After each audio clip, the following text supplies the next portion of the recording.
estamos realizando esse estudo bíblico. É um modo da gente conhecer um pouco mais a palavra de Deus, com pessoas tão profundas, né, na Sagrada Escritura como o Senhor. O nosso professor é o professor mestre, né, professor Jonas. Ele foi meu professor também na faculdade, lá no ISTA, de alguns tópicos do magistério da igreja. É graduado em filosofia, teologia, mestre em teologia sistemática pela Faculdade Jesuíta de Filosofia e Teologia.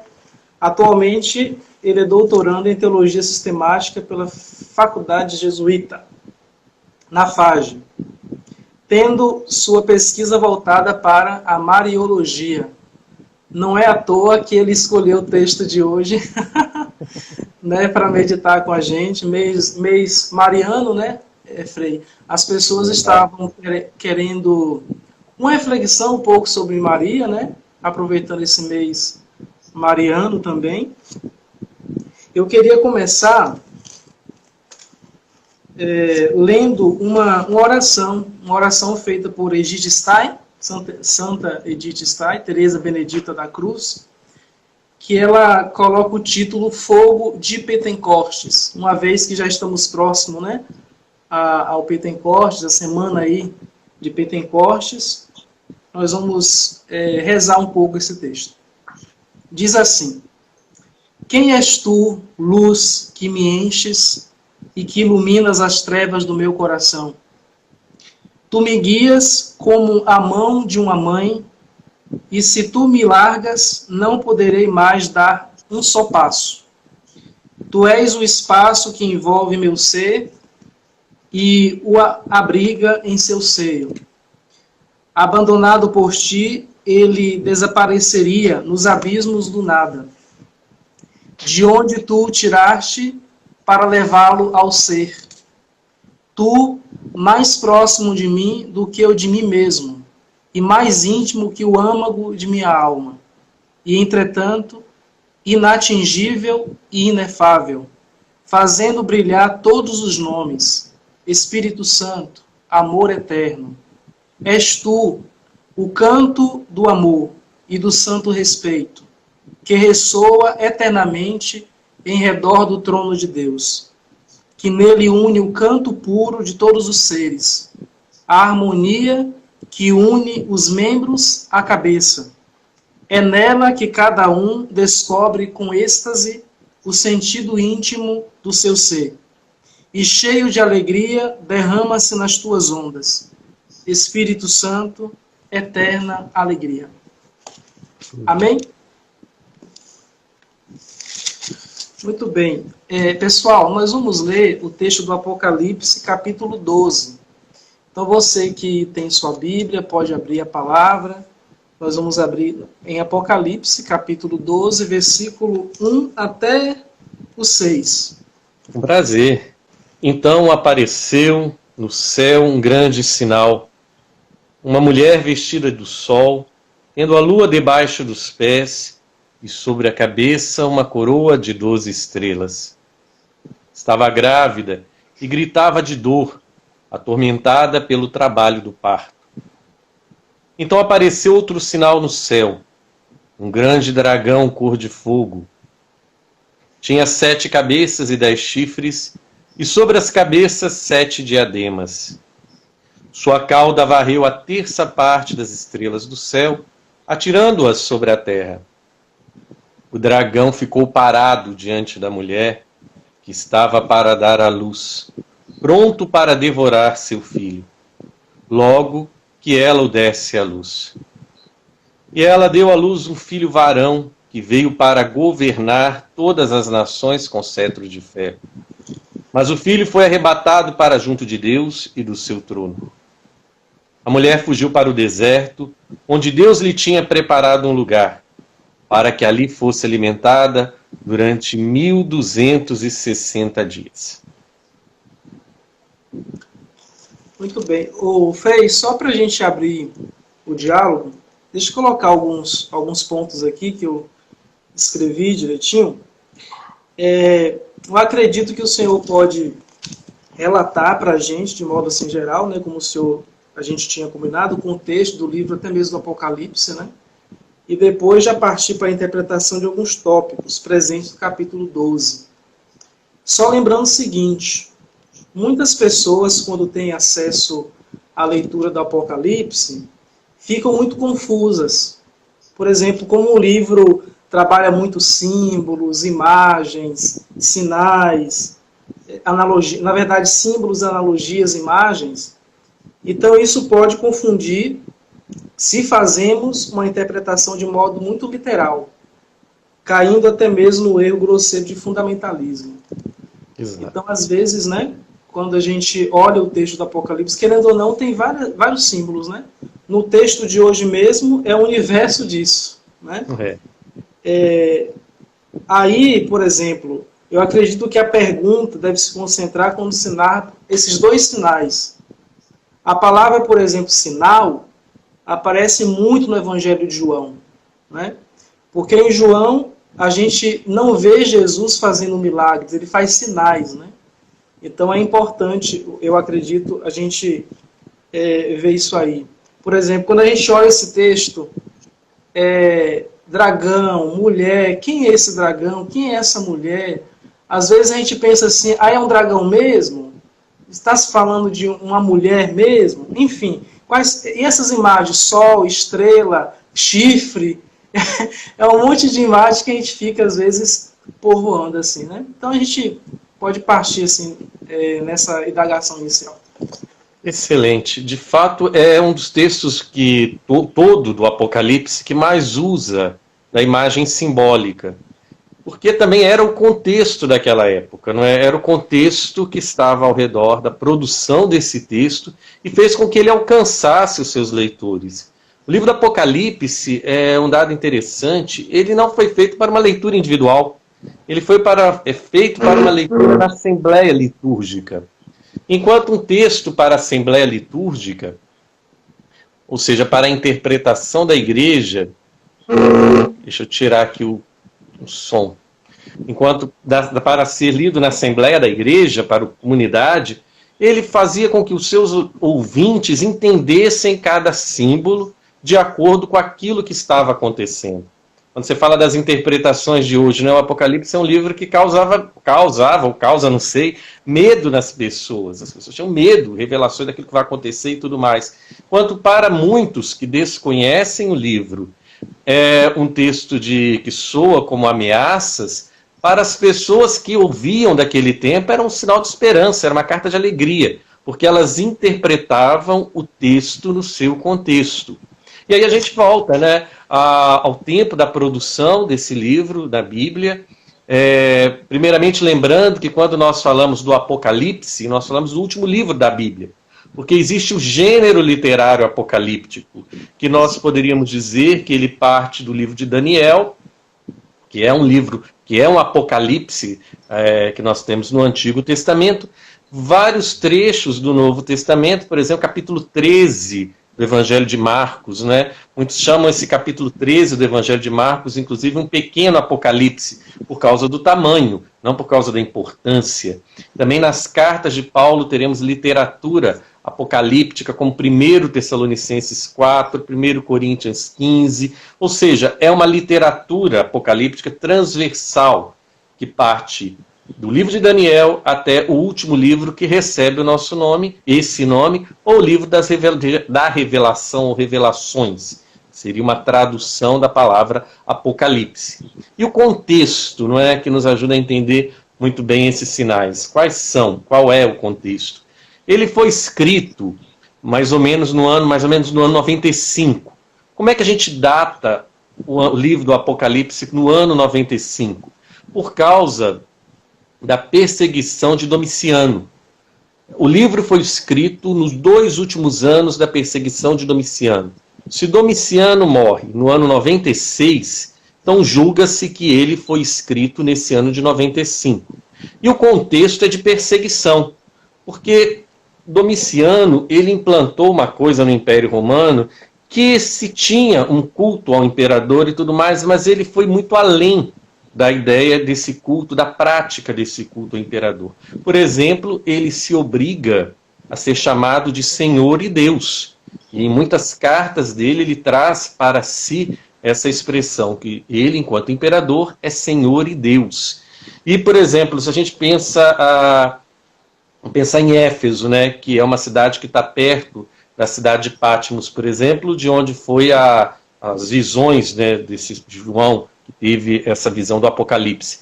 Ele ali, por exemplo, ele manda construir um trono dentro de um templo, e o trono vazio funcionava como que um altar, em que as pessoas da cidade de Éfeso, e Éfeso naquela época era a capital da província, a cidade capital da província da Ásia.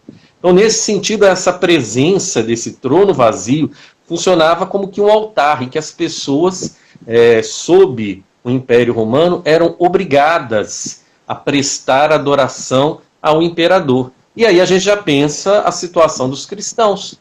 Como é que aqueles que confessam Jesus como Senhor, e também os cristãos, nós somos, né, sempre fomos monoteístas, mesmo dentro do esquema trinitário. Então, como é que nós vamos prestar adoração a alguém, um imperador que se diz Deus, Senhor e Deus? Nós só temos um Senhor e Deus, Jesus, no mistério da Trindade Santa. Então, nesse sentido, os cristãos se negaram, a grande maioria dos cristãos negaram-se a prestar essa adoração a Domiciano, e com isso sofreram a perseguição e também a morte. Uma das mais violentas perseguições contra os cristãos foi a de Domiciano.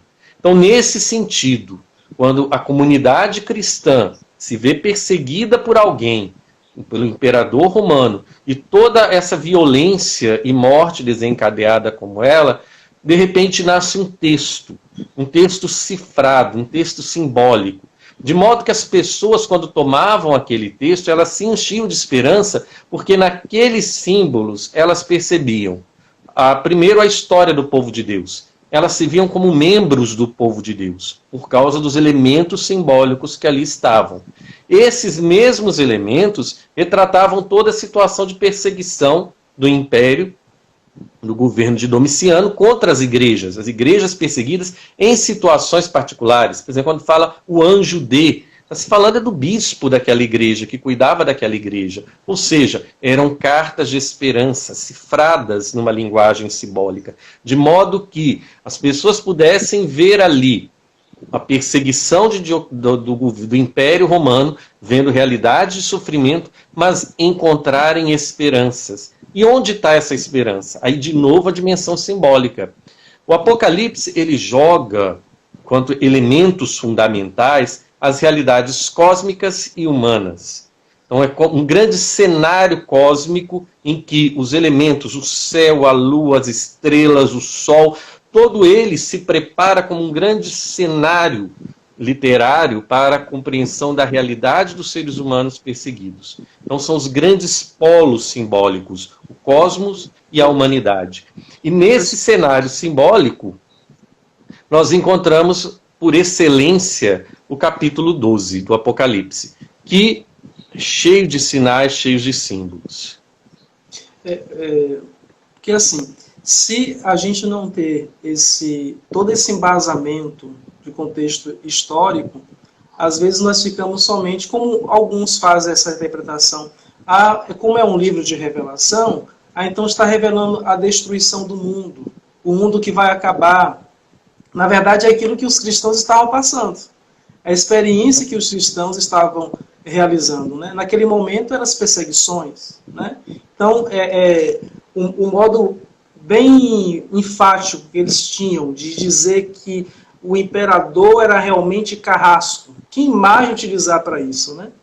Que imagem de crueldade e perversidade utilizar para isso? Já que era uma força que vinha para destruir, para acabar tudo. Não acabar o mundo que viria, mas aquele contexto que os cristãos estavam experimentando, né, professor? Exato. É interessante a tua fala, padre, porque se a gente olha, por exemplo, a questão agora, essa pandemia que estamos vivendo, né? Muitos recorreram a trechos do livro do Apocalipse para explicar a pandemia segundo o momento em que nós estamos vivendo de pandemia. Então isso aconteceu agora, na virada do ano 2000, né?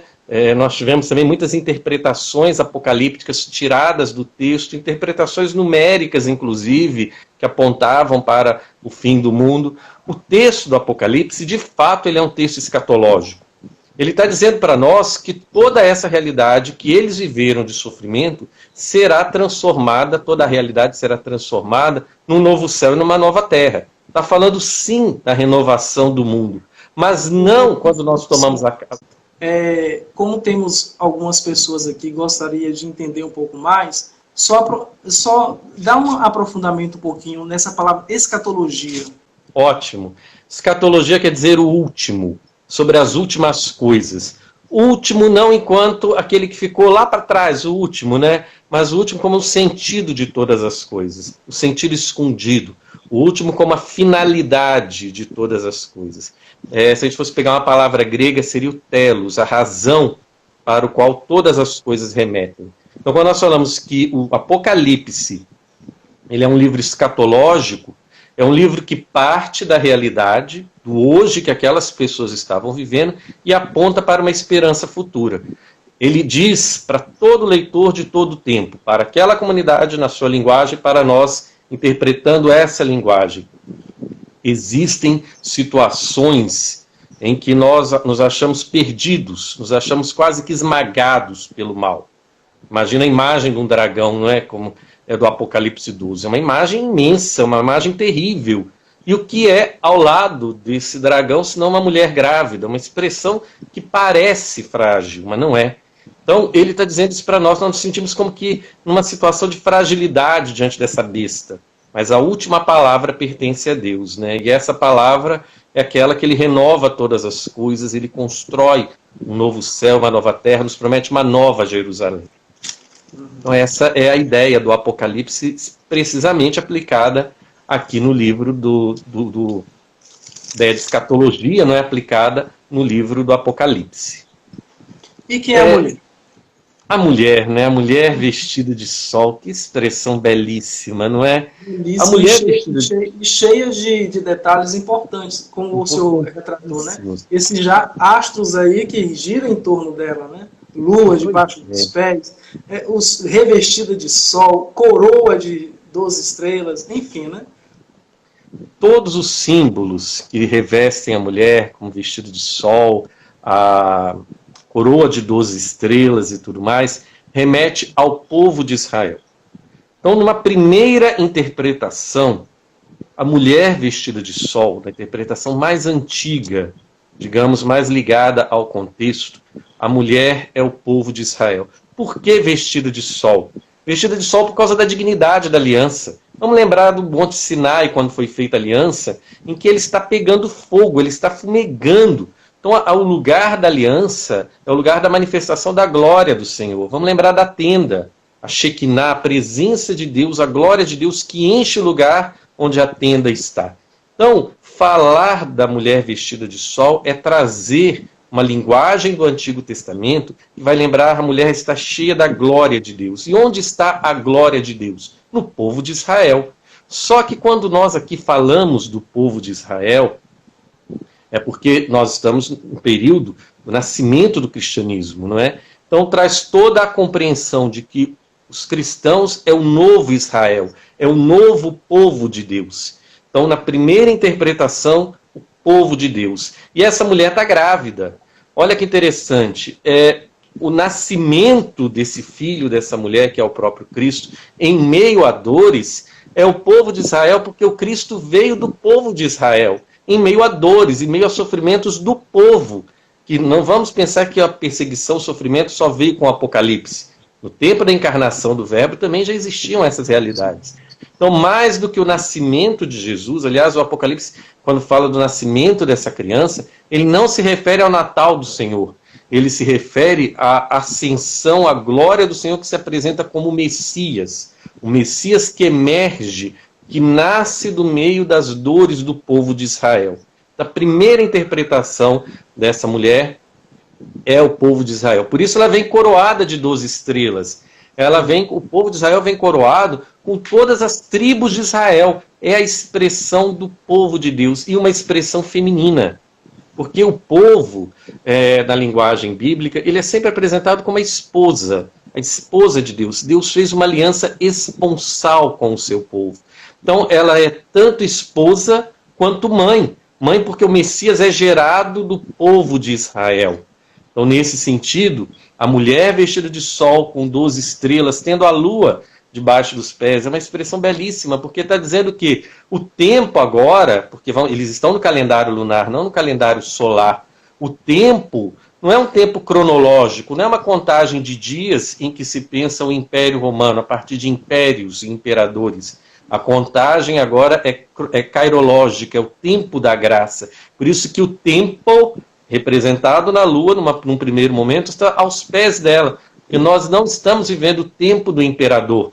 Mesmo com todo o sofrimento e perseguição, o tempo é cairológico, é um tempo da graça. Por isso que a lua, uma referência de tempo, sob os pés dessa mulher que está dando à luz e depois dá à luz a seu filho.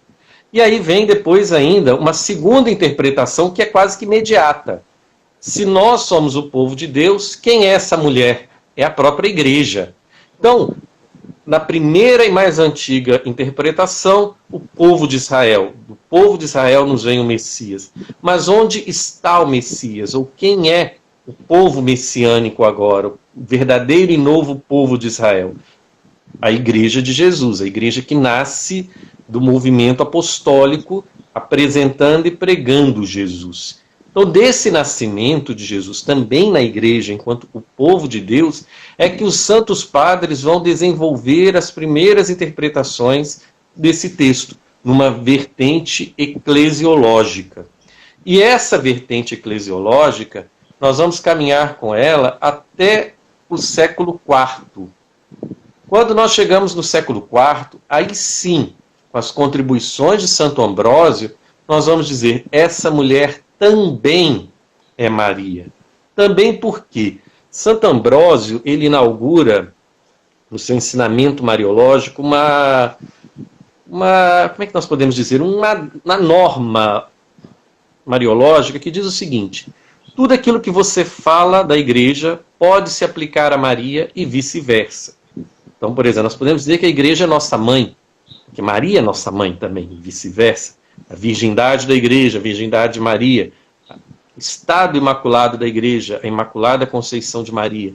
Então, com isso, para aquela comunidade do século V, era muito tranquilo você também usar aquele texto que se referia à igreja para a Virgem Maria. E aí as construções das liturgias, as elaborações dos textos litúrgicos, quando foram trazendo, incorporando as suas festas marianas, foi progressivamente trazendo esse texto para o seu conjunto de interpretações.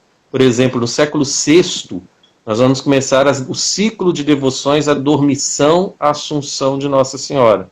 Então, desde já se pega Apocalipse 12 como um dos textos litúrgicos para essa festa mariológica em diferentes lugares. E aí nós vamos ver o que? O desenvolvimento da aplicação de Apocalipse 12, não mais ao povo de Israel, mas à Virgem Maria. Então, temos 3 instâncias, não é, de representação. A original, que é o povo de Israel, o povo de Israel que é a igreja, e se a igreja ela é a Virgem Maria, falar igreja é falar Maria. Santos padres diziam isso, né? Dizer Maria é dizer igreja é dizer Maria. Então, a partir do século V, nós temos essa interpretação mariológica do texto de Apocalipse 12. Muito bem. Já que o senhor entrou também nesse conceito nessa interpretação de colocar essa mulher como Maria, é interessante aqui uma imagem do texto, lá no versículo 5, né? Do versículo 4 ao versículo 5, que diz que o dragão parou diante da mulher que estava para dar à luz, pronto para devorar o seu filho. Uhum. Logo que ela desse à luz. Essa questão, por exemplo, do devorar o filho, eu li algumas interpretações desse texto e muitos deles falavam que essa questão de devorar é toda vez que um conceito, por exemplo, político ou algo que venha a destruir a imagem da igreja, ou venha até mesmo a destruir a imagem de Maria, né? Então, quando se destrói, quando se busca destruir esse conceito de mulher, é destruir também Jesus como Salvador. Ou seja, a interpretação está visando aqui, dentro da didática, por exemplo, que Jesus veio para governar o mundo. Jesus veio como luz para o mundo. Ele nos pede, como comunidade cristã, para ser luz do mundo também. Então, quem persegue a igreja, de alguma forma, está tentando abafar a luz que é o próprio Cristo, né? Dentro dessa interpretação, né?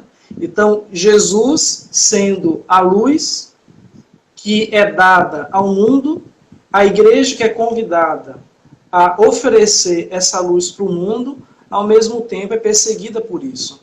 Ao mesmo tempo, sente-se, né, perseguida por isso. Querendo ou não, hoje, a igreja também vive perseguições, né? A igreja também vive, por exemplo, eu falo no conceito de perseguição, não somente de pessoas que estão fora e querem destruir a gente que está dentro, mas até mesmo dentro, sem entender direito, por exemplo, o mandamento de Jesus. Sem entender direito o mandamento do amor. Hoje se faz, professor, de uma defesa da fé, muitas pessoas que são cristãs, uma defesa da fé que às vezes tenta denegrir ou destruir os outros. E às vezes, com isso mesmo, corrompe o próprio Evangelho de Cristo. Ou seja, não estamos sendo luz, vida. Pior coisa é quando a gente transforma a doutrina em idolatria. A doutrina pode se tornar um ídolo. E você está coberto de razão na sua exegese, na sua interpretação, porque quando a doutrina ela se torna um ídolo, ela faz a mesma coisa que o Império Romano que fez. Nós construímos altares com tronos vazios, porque a base da nossa fé é o amor. A divergência doutrinal, ela existe, sempre existiu na igreja. Está aí a história dos concílios para resolver questões doutrinais. E a história dos concílios nos ajuda a entender o quê? Se existe um conflito em doutrina ou em moral, como a igreja se comporta? Pelo diálogo conciliar, pelo diálogo de instâncias, pela comunhão. Então o Papa Francisco fala dos pitbull da fé, não é? Os pitbull da fé estão muito parecidos com uma besta mesmo. Eles querem, com mentiras, misturando mentiras e verdades, destruir a verdadeira doutrina, mas sobretudo destruir o fundamento da nossa religião, que é o amor. Então não adianta uma defesa da doutrina sem a vivência do amor. A doutrina ela é desenvolvida no corpo de Cristo, que é a igreja. Então quando nós encontramos aqui a mulher dando à luz à igreja numa situação de perseguição, é exatamente isso que você traz a todos nós, essa interpretação. Vamos lembrar também a figura de Herodes. Herodes está perseguindo com mentiras. Lembra que ele fala para os magos assim, olha, digam-me onde essa criança nasceu para que eu vá adorá-lo. O pretexto é a adoração, mas o que está por trás da adoração? Uma mentira. Então, nesse sentido, de fato, a situação de perseguição, ela ainda continua acontecendo. Como a mulher fica, né, enquanto povo de Deus, uma suposta fragilidade. Mas olha que interessante, em momento algum essa mulher ela é frágil dentro do Apocalipse 12. Ela guarda toda a dimensão feminina do povo de Deus, mas não tem nenhuma conotação de passividade, nenhuma conotação daquele estereótipo feminino que se aplica à mulher. Ela é corajosa, ela está diante do dragão. E se ela vai para o deserto, é porque o que significa o deserto para todos nós? O deserto é o povo de Deus, a experiência que o povo de Deus fez de transformação, de alcançar a terra prometida. Então, essa ida da mulher para o deserto não é a fuga de quem tem medo, é a fuga de quem enfrenta o dragão, né? Porque ela sabe que no deserto é o lugar onde brota a fé. Então, a igreja que vai para o deserto, o povo de Israel que estava no deserto antigo, nós que em situações nos sentimos como que também no deserto, nós temos a profunda confiança que esse deserto, ele é lugar de transformação, esse deserto é lugar de florescimento da vida, florescimento da fé. É interessante também, Frei, que, por exemplo, a nossa espiritualidade passionista, o São Paulo da Cruz, ele fala muito de permanecer no seu sagrado deserto interior. Que bonito. E alguns textos ele vai dizer assim, que o próprio deserto, o que a gente, por exemplo, experimenta no deserto? O calor. Se é o calor, é a presença do sol, é a presença da luz. Né? O sol na Sagrada Escritura também é interpretado como o sol da justiça, por exemplo, o Messias que vem, né? A interpretação do Messias, do ungido que vem, ele vem como fogo, como alguém que vai arder o coração, o interior de todo aquele que procura a Deus. Né? Então, lá você vai experimentar o calor. Ele vai te dar o ardor para o teu coração. Né? Então, quando se busca se refugiar ou mesmo ir para o deserto, é na busca de encontro também consigo mesmo. Né? Uhum. No conceito, eu digo no conceito também espiritual, da teologia espiritual, né? De ir para o deserto e lá fazer a experiência de Deus, fazendo a experiência de Deus para sentir o ardor de novo. Veja, agora colocando um pouquinho, né, essa experiência que estamos realizando hoje, na atualidade. Por exemplo, nessa pandemia, a gente se vê obrigado a ficar isolado em casa.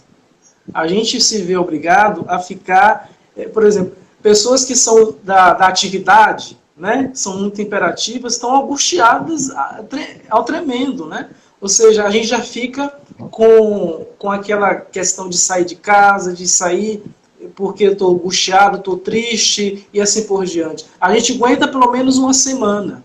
E já se passou 15 dias, já se passou um mês, e assim a gente vai se angustiando. Então, eu digo no conceito de parar um pouco para pensar a própria vida, porque o deserto, na espiritualidade, também significa isso, o refletir a vida, para encontrar consigo mesmo, e encontrar com o próprio Deus e com os irmãos. Querendo ou não, a gente teve essa tarefa de se recolher para contemplar também melhor as pessoas. Veja que pelo menos esse é o caminho que eu estou fazendo.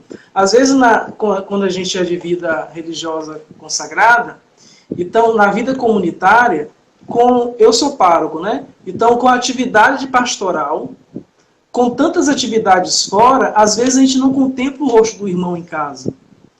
E querendo ou não, essa experiência que estou também realizando. Além da angústia, né, de enfrentar esse deserto da vida na angústia, ao mesmo tempo também tentando crescer, tentando amadurecer as relações. Né? E é interessante que hoje nós precisamos de um apocalipse, ou precisamos do apocalipse, porque nós tivemos, né, o segundo pior dia, né, de mortes ligado ao coronavírus, estamos passando por uma crise moral dentro da política, e nesse sentido, o nosso coração fica muito pequenininho, né, fica muito preocupado com a nossa realidade pessoal, com as pessoas que amamos, nossos parentes, sobretudo nossos parentes mais idosos. A gente olha algumas realidades, por exemplo, a minha família é lá do Rio, a gente olha as imagens dos hospitais superlotados no Rio, então o coração da gente fica apertado mesmo, né? Hoje o irmão perguntou assim para mim, como é que tá as suas noites de sono? Eu falei, nossa senhora, Deus sabe, né? Porque a preocupação com a família, também sou pároco, a preocupação com as pessoas da paróquia, nós temos aqui na nossa comunidade a Vila São Francisco, é um lugar que demanda muito cuidado, demanda muita atuação evangélica, pastoral. Então a gente nosso coração fica preocupado e nós precisamos de um apocalipse. Um texto, uma interpretação, um modo de nos aproximar da fé que nos revele esperança por trás disso tudo que está acontecendo. Porque, como o senhor bem fala, padre, a pandemia está revelando isso, coisas muito bonitas que existem dentro de todos nós. Eu fiquei encantado que aqui na nossa paróquia, por exemplo, um grupo de senhoras, elas fizeram mais de 600 máscaras laváveis para distribuir para essas regiões. E foi assim, uma fez 5, mandou aqui para a paróquia, a outra falou assim, eu estou com um lençol novinho, acho que eu vou transformar também, e esses 5 vira 30, e a coisa foi desenvolvendo de uma maneira tão bacana, nós, gratuitamente, né? Um dia eu brinquei numa missa, gente, tá rolando uma campanha, mas quando eu falei que estava rolando uma campanha, a gente já tinha quase que 300, e depois veio muito mais, e está chegando muito mais, ou seja, muita coisa bonita está acontecendo. Eu acho que esse é o apocalipse que nós estamos vivendo, né? Não de uma catástrofe. De fato, o que está acontecendo é muito sério, é muito grave, exige um comprometimento de todos nós diante dessa pandemia. Mas ver na pandemia, como os cristãos viram no livro do Apocalipse, sinais de esperança, sinais de renovação, e ter a certeza, isso aí a gente não pode negociar, que Deus nos ama. E a última palavra pertence àquele que nos ama. Então, isso nós não podemos duvidar de modo algum. Se a última palavra pertence àquele que nos ama, o pior que seja esse dragão que estamos vivendo hoje, né, que chama coronavírus, ou que se chama a imoralidade política que existe no nosso país, a última palavra pertence àquele que tem o poder de renovar todas as coisas, como o Apocalipse diz. E nós temos que sair da pandemia melhorados, né? Mais gentis, mais atentos com o meio ambiente, mais cuidadosos uns com os outros. Então esse é o grande desafio apocalíptico que estamos vivendo. Ô Frei, eu gostaria também, por exemplo, se o senhor, se fosse possível, aprofundar um pouco mais, o Deus misericordioso. Sabe por quê? Porque, pelo menos algumas postagens que eu vejo inclusive cristãos católicos, que eu vejo assim, Deus permitiu isso porque vocês lembram que aconteceu em fevereiro, aquele carnaval lá do Rio de Janeiro, que teve aquela imagem do diabo empurrando Jesus, não sei se você lembra dessa imagem, né? Uhum. Que muita gente criticou, que muita gente provocou. Olha aí o resultado. Isso pelo menos para mim, né, que a gente sempre faz um aprofundamento de um Deus próximo, de um Deus misericordioso. Eu não consigo, Frei, conceber um Deus cruel, perverso, no sentido de enviar a Covid-19 para justamente a humanidade tomar vergonha, por exemplo. A humanidade voltar para ele, a humanidade procurar a ele. Eu não consigo conceber um Deus assim. Deus seria muito mesquinho, né? Porque imagina, uma escola de samba apresenta uma coisa, concorde você ou não, mas foi um evento local, a Sapucaí, né? Apresentou ali. Ok, mas o que o pessoal da Itália então tem a ver com isso? O que o pessoal da Espanha tem a ver com isso? O que o pessoal da China tem a ver com isso? Então Deus é muito mesquinho. É tão mesquinho que qualquer coisa que desagrada a ele, ele manda uma peste, mata 20 mil aqui dentro do Brasil, mais um monte de fora do Brasil. E aí tem um cuidado que nós temos que ter, né? Toda aplicação de crueldade em Deus é uma negação do próprio Deus. Aplicar, aí alguns falam assim, mas isso é uma medida pedagógica. Deus nos corrige nos punindo. Eu não vejo nenhuma correção nisso, porque se estamos morrendo, que correção é essa para aqueles milhões que morrem, não é? Deus é só amor. O amor de Deus não implica, não faz com que não aconteçam as grandes catástrofes, esses problemas de pandemia, acidentes e tudo mais. Em tudo Deus se mostra a sua face amorosa. Agora, isso não impede a fragilidade do ser humano. E às vezes, quando nós não nos conectamos na nossa fragilidade, nós continuamos indo com aquela ideia, né, que Deus é tão distante e tão quase que um Deus pedante, não é, de todos nós, e esquecemos que Ele é só amor, Ele não nos pune por nossas faltas. As nossas faltas são a própria punição para aquilo que vivemos, para aquilo que acontece. Nós somos punidos com os nossos próprios pecados, não por uma ação divina. Nosso pecado é a própria punição.